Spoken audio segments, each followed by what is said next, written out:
Absolutely. My name is Michael Hammond. I'm the Chief Financial Officer at the Office of the Superintendent of Financial Institutions. Thank you very much. Before I get started, I just say I much prefer, I'm sure it's probably annoying for all of you to show up here in person, but it's actually really nice to see people instead of online. So thank you for coming in person. Appreciate that.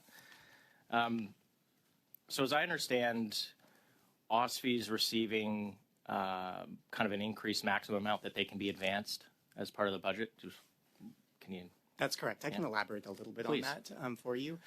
So OSFI's funding is obtained through the financial institutions and that we regulate, and we bill them on an annual basis in July-August timeframe following our final financial results for the fiscal year.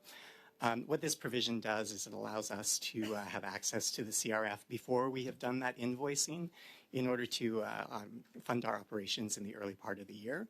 Once we receive the funding from the financial institutions, that money is then reimbursed into the CRF. So it's kind of like a revolving credit facility, right? Okay. And obviously, the fund requirements or the funding requirements of the organization they're either bumping up to the 40 million or you need to expand it, right? Okay. That's correct. Very interested in what's happening at OSFI in terms of the growth of the organization. It's my understanding that the organization has actually grown substantially over the last 5 years. Is that fair point? Yes, the organization has gone through a period of growth to address the risk environment that OSFI is responsible for. Okay. I don't expect you to have the specific numbers for me now, but if you wouldn't mind, I would appreciate an ability to see maybe, doesn't have to be every year, but say 5 years ago, what the organization looked like from an organizational structure in terms of not just the gross number, but where these individuals work. And today, is that, by organization, is that something that you could provide to the committee? Yes, I'd be happy to take that back and provide that back in writing. Okay, no, we can provide you with a trend in terms of budget over the last 5 to 6 years, if that's helpful. That's very, very helpful. And since you mentioned about addressing the risk environment, I think it would be also helpful to understand like where these individuals, like what divisions they work in, as an example, if that's something we can do. Sure, absolutely. Okay, thank you very much.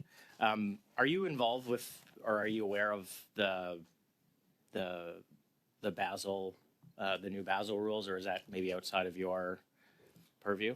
That's a little bit outside of my purview. Thank you for the question. As the CFO, I'm more responsible for the internal operations. Okay, fair enough. Happy to take questions back and provide a response in writing. Well, look, you could tell some of your colleagues that they should maybe pay attention to what's happening in the United States because the U.S. Fed, who's in charge of the regulatory equivalent body there, is delaying and will make material changes to the implementation of Basel for the sole purpose that they're worried that banks will restrict lending. And we've seen banks very recently actually identify how much lending they believe, how much less lending they will do because Basel is introduced. So don't expect you to engage on that, but if you could bring that back to them, that'd be great because we haven't had anyone from OSFI here other than yourself in the last year. So that would be very helpful.